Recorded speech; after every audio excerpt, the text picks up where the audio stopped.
bienvenue dans cette nouvelle vidéo, c'est Micha. Aujourd'hui, on va parler de la culture. Alors, qu'est-ce que la culture? Tout le monde sait ce que c'est que la culture. Il y a les cultures, la culture générale, et il y a aussi cette culture qui fait notre identité, notre pensée. Aujourd'hui, ce qu'on va faire, c'est éclairer tout ça grâce à l'anthropologie. Allez, c'est parti! La culture, ce n'est pas ce que la plupart des gens pensent. C'est-à-dire que ce n'est pas ce savoir qui oppose ceux qui l'ont et ceux qui n'en ont pas. La culture générale, la culture classique, etc. Non, la culture fait partie de ce que nous sommes en tant que personne. On est composé de notre culture. Notre identité est faite de celle-ci. C'est en tout cas comme ça qu'on entend la culture en anthropologie. Nous voilà déjà face à deux mots qu'il nous faut expliquer avant d'aller plus loin. Wikipédia nous dit, du latin cultura, action de se cultiver, lui-même de colérer, cultiver, est lié à culter, couteau, fer de charrue, qui a également donné coutre en français. Coutre? Je connaissais coudre ou poutre, mais alors coutre? On comprend que le mot culture vient de cultiver, et donc du milieu agricole, planter, semer, faire pousser des trucs. Bon, la culture générale et ces autres cultures dont les gens se vantent la plupart du temps, c'est un peu ça. C'est des graines qu'on sème et qui poussent avec le temps. Car ça ne s'achète pas la culture, on l'accumule comme on accumule le grain dans un grenier. Ici, le grenier, ce serait notre mémoire, notre tête quoi. Alors, ça nous avance pas beaucoup cette définition-là. La culture dont on va parler aujourd'hui, c'est une culture qui a une définition plus précise et plus profonde. Celle qui nous intéresse, c'est celle des anthropologues en fait. On va voir ça. Anthropologue, ça vient de anthropos, l'homme, l'être humain, et logos, l'étude. Anthropologie, l'étude de l'homme, de l'être humain. Alors ça nous fait deux anthropologies, l'anthropologie biologique, qui s'intéresse au corps, un peu comme la médecine finalement, et l'anthropologie culturelle et sociale. Oui, on va parler de ça. Pourquoi? Parce que c'est l'anthropologie qui détermine ce que c'est que la culture et qui définit tout ce que fait l'être humain en fait. Une dernière étymologie. Culture, de l'allemand Kulturkreis ou Kulturkreise. Pourquoi l'allemand? Parce que c'est l'école d'ethnologie de Vienne qui créa cette première définition de la culture pour une société. Kultur plus Kreis. Kreis, ça veut dire cercle. Donc ici, on parle de cercle culturel. Pourquoi un cercle? Il faut comprendre que ce qu'on appela culture en anthropologie, ça venait de l'idée de cercle d'influence culturelle. On va pas rentrer dans les détails aujourd'hui des différents paradigmes de l'anthropologie, mais il faut regarder un peu l'histoire de cette discipline pour comprendre. Si vous ne savez pas ce que c'est qu'un paradigme, je vous conseille de voir ou de revoir ma première vidéo à propos de la science. Cliquez en haut à gauche, le lien devrait apparaître ici, ou en bas dans la description. Succinctement, pour comprendre les cercles d'influence de la culture. L'histoire de l'anthropologie. Alors, à l'université, quand vous voulez étudier l'anthropologie, la première chose qu'on vous apprend, c'est son histoire. Car c'est une discipline qui a énormément évolué et qui est importante pour toute l'humanité. Je ne comprends toujours pas pourquoi on n'en parle pas plus dans notre société. Vous avez déjà entendu parler de l'anthropologie ? Si oui ou non, exprimez-le dans les commentaires, je serais curieux de connaître le résultat de ce sondage. L'anthropologie, ça a commencé à peu près en même temps que la théorie de l'évolution de Darwin, vous savez, le gars qui nous a dit qu'on descendait du singe. Cette idée fut une révolution pour la biologie, mais pas seulement. Elle a malheureusement touché à l'esprit humain. En tout cas, à comment on pense, que pense l'être humain. Pourquoi malheureusement ? Parce qu'on a commencé à se dire mais tiens donc, s'il y a une évolution biologique entre les premiers primates et l'homme, oui, on est des primates, on ne descend pas vraiment du singe. Le singe, c'est juste un cousin éloigné qui a moins voulu se prendre la tête que nous. Donc on s'est dit, il doit bien y avoir une évolution entre des humains moins évolués et des humains plus évolués. Vous la voyez venir la connerie? Ah bah oui, l'idée de domination des plus forts technologiquement, elle était aussi soutenue dans toute l'Europe que les soi-disant civilisés européens, ils étaient aussi les plus intelligents. C'est pas Jojo. Mais c'est comme ça que ça a commencé. L'archéologie et l'anthropologie. Alors, les cercles dans tout ça. Et la culture. Alors, les cercles, c'est venu de cette idée qu'on ne savait pas grand-chose de notre évolution préhistorique, car oui, l'homo sapiens, sapiens, ça veut dire l'homme sage, sage. Il n'a pas entendu de savoir écrire pour être intelligent. Et comme c'est l'écriture qui nous permet d'étudier notre passé, c'est la définition de l'histoire que je viens de vous donner, on s'est demandé si on ne pouvait pas étudier encore plus loin sans bouquin. Les archéologues, ils ont trouvé comment le faire, en creusant des trous et en cherchant des restes. Non pas ces restes-là, c'est pas loin en fait. Plutôt les poubelles des gens. Il y a des milliers d'années et les tombes. Eh oui, les morts. Alors c'est bien pour comprendre les biens matériels, mais c'est pas hyper efficace pour savoir ce que pensaient nos ancêtres et surtout comment ils pensaient. Parce que les morts, ça cause pas beaucoup. Il fut venu l'idée de génie. Regardez, dans les vieilles tombes près de chez nous, il y a des arcs et des flèches. Mince alors, je me demande si j'ai pas déjà vu ça quelque part. En gros, l'idée c'était... on était des sauvages avant, mais il y a encore des sauvages. Et il y en a plein dans les colonies. On a compris, stop. C'est pas moi qui dis ça, c'était eux. Des mecs bien, de grands savants. Non, c'était des C'est vraiment, on pourrait se dire, mais c'était la pensée d'avant, c'était comme ça, la science n'était pas aussi évoluée que maintenant. Bah si, en fait. Enfin, pas forcément la science. Mais depuis la Renaissance, il existe des témoignages et des écrits sur les populations natives des pays envahis par l'Occident, qui expliquaient déjà que les Indiens, pour garder cet exemple, étaient des personnes très civilisées, qu'on se trompait parce qu'on ne les connaissait pas. Donc, les évolutionnistes, ces premiers anthropologues, ils avaient une idée en tête et elle n'était pas des mieux intentionnées, si vous voulez mon avis. Passons. On revient à l'idée de cercle d'influence culturelle qui, elle, est arrivée un peu après les évolutionnistes avec les diffusionnistes. On va quand même faire un peu d'histoire des paradigmes finalement. Les étudiants en anthropologie seront contents. Et dans diffusionnisme, il y a diffusion, c'est la culture qui passe d'une population à une autre avec l'idée qu'elles s'influencent les unes les autres, ces cultures. Et qu'il y aurait des zones d'influence comme des cercles qui se rencontreraient et qui influenceraient des groupes de gens. Voilà l'idée, désolé, c'était un peu long mais ça compte en fait, parce que c'est cette idée-là de la culture qui va rester en mieux, c'est-à-dire qu'à un moment donné, on a arrêté de dire qu'il y avait des cultures meilleures que les autres, et c'était souvent les cultures occidentales qui étaient soi-disant les mieux, on aurait deviné, mais plutôt que les cultures étaient des manières originales, particulières et différentes, et donc enrichissantes et variées d'être des êtres humains. Les culturalistes. On arrive enfin aux anthropologues civilisés, ceux qui considéraient qu'il n'y avait pas de supériorité entre les populations du monde. Les anthropologues pas racistes, quoi. Oui, les autres c'était des gros racistes, quoi, c'est tout. Alors, les culturalistes, ils ont commencé à considérer que la culture, c'était une question d'environnement, d'éducation, de transmission et même de langue. C'est-à-dire de comment on parle et comment on dit ce qu'on pense, quoi. C'est la psychologie, les règles de la société, est-ce que tu peux te marier avec n'importe quoi, coucher avec n'importe qui ou quoi, et c'était vachement intéressant en fait. Des noms. Franz Boas, un précurseur juste un peu avant le culturalisme, mais Boas, il était le prof de deux... Ruth Benedict et Margaret Mead. Ces deux-là, vous pouvez aller les lire. Sur Mead, elle était très en avance sur son temps.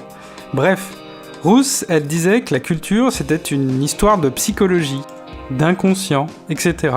Et Mead, elle parla surtout de l'éducation des adolescentes des îles Samoas, et elle a mis en avant que les femmes pouvaient être plus libres de leur sexualité sur ces îles qu'elles ne l'étaient aux USA.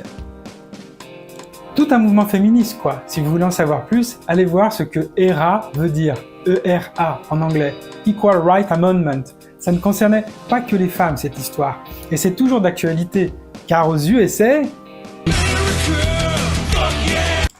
il y a encore des États qui ne reconnaissent pas que les gens de leur population y sont égaux. Donc, tout ça pour dire, et on arrête avec l'histoire de l'anthropologie après ça, que la culture, c'est plus une question de saveur, de comment les gens vivent et s'expriment, que de trucs qu'on sait plus que les autres. Le dernier courant dont on parlera, c'est le structuralisme, avec la figure de proue, Lévi-Strauss. En gros, Lévi-Strauss, il a essayé de comprendre l'esprit de l'être humain, en se disant qu'en étudiant les différentes cultures, on pourrait peut-être mieux nous comprendre nous-mêmes. Un mec brillant, ça veut dire quoi? Ça veut dire que pour lui, comprendre l'être humain devait se faire en analysant ce qu'il nommait les structures de l'esprit.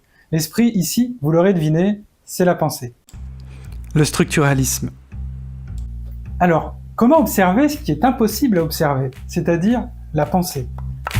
Par les mots ou comment les personnes s'expriment. Le structuralisme de l'anthropologie de Lévi-Strauss vient du structuralisme de la linguistique de Ferdinand de Saussure. Saussure avait la théorie que la langue était en lien avec la pensée et nos représentations du monde. Se représenter le monde, c'est comment on pense le monde, comment on l'imagine et on lui donne du sens. Les mots et la langue sont l'expression de nos pensées et donc de comment nous percevons le monde qui nous entoure. C'est comme ça que Saussure, puis Lévi-Strauss, ont pensé le structuralisme avec 3 notions, le signifié, le signifiant et le référent. Le référent, c'est facile, c'est le monde. Par exemple, si vous dites le mot « vélo », vous savez ce que c'est, car vous avez déjà vu un vélo.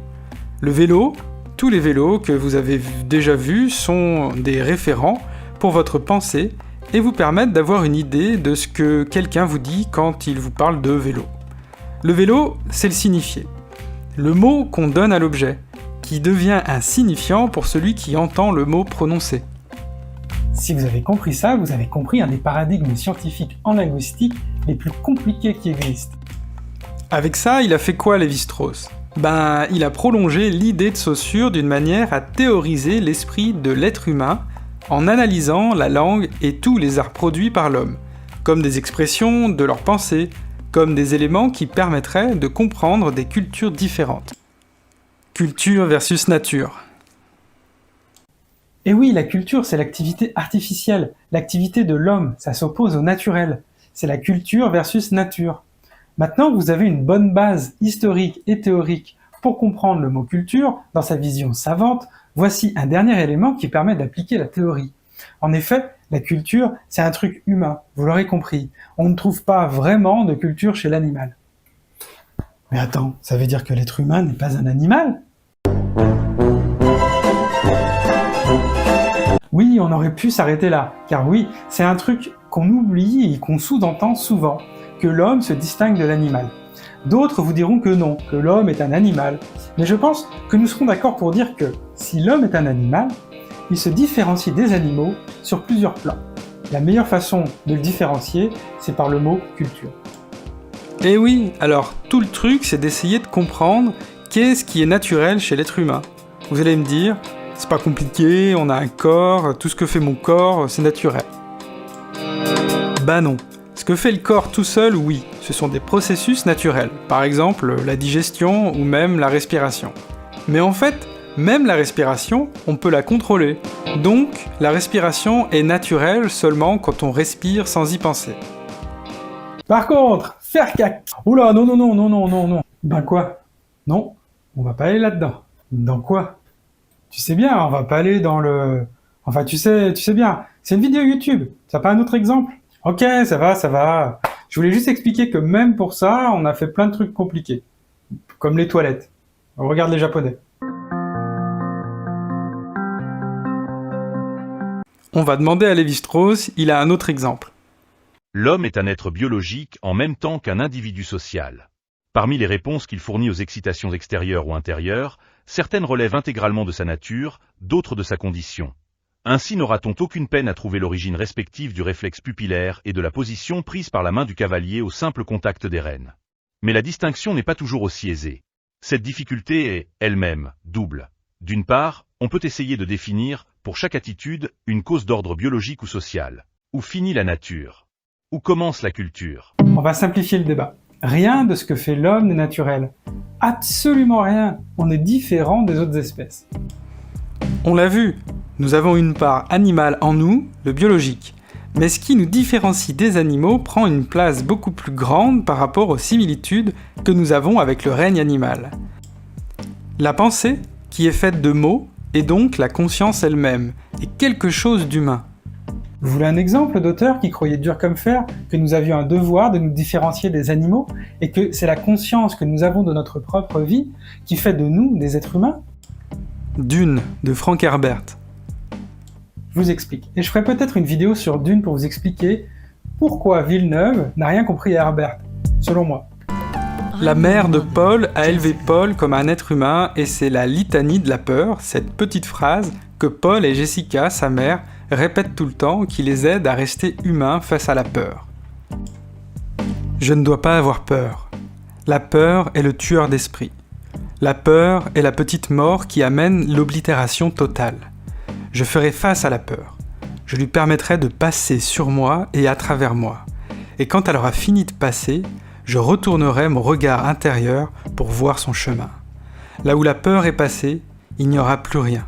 Seulement moi resterai. Le test de Paul, dès le premier chapitre du livre de Dune, est un test afin de savoir si Paul est un être humain. Si oui, il survivra, sinon, il sera tué. Herbert, dans ce livre, explique que si un animal est piégé, il n'aura pas le recul nécessaire pour dissocier sa douleur de lui-même. Il arrachera sa propre main, le rongera s'il le faut, afin de se libérer du piège. Alors qu'un être humain devra être capable de surmonter sa douleur, d'en faire une souffrance, et donc d'être capable de faire le mort afin de duper son prédateur et de pouvoir l'attaquer quand il ne sera plus sur ses gardes. Le dormeur doit se réveiller. Voilà tout pour aujourd'hui. La culture, c'est être humain. C'est ce qui définit notre humanité et qui nous rend riches de nos différences. Nos différences sont ce qu'il y a de plus beau chez nous et le cadeau le plus précieux que nous pouvons nous faire à nous-mêmes et aux autres. Aujourd'hui, nous perdons ce qui fait de nous qui nous sommes. Nous nous acculturons, c'est-à-dire que nous effaçons ce qui nous différencie pour une culture plus globale, moins originale. Tim Ingold, un grand anthropologue anglais, explique que ce sont nos différences qui nous permettent de nous rencontrer, pas nos similitudes. Qu'à force de s'identifier à des groupes ou à revendiquer être comme certains, nous renforçons ce qui nous sépare des personnes qui ne partagent pas les mêmes choses. Alors que tout l'intérêt de rencontrer est d'apprendre des différences, afin de mieux nous connaître nous-mêmes et d'accueillir l'autre tel qu'il est. Merci beaucoup d'avoir regardé cette vidéo jusqu'au bout, ça fait vraiment plaisir. J'ai adoré faire cette vidéo et parler de culture. En tant qu'anthropologue, c'est un petit peu toute la synthèse de ce que j'ai appris et de ce que d'habitude j'enseigne dans mes cours quand je donne des cours. Donc voilà, j'espère que vous aurez bien compris ce concept de culture que je trouve très enrichissant. Si vous voulez en entendre plus sur d'autres notions et concepts, etc., d'autres vidéos arrivent, j'essaye d'être régulier. Mettez un petit like, ça m'aidera aussi. Abonnez-vous, laissez un commentaire. On est là pour discuter, on est là pour se critiquer aussi. On se voit dans la prochaine vidéo. Ciao. Bye.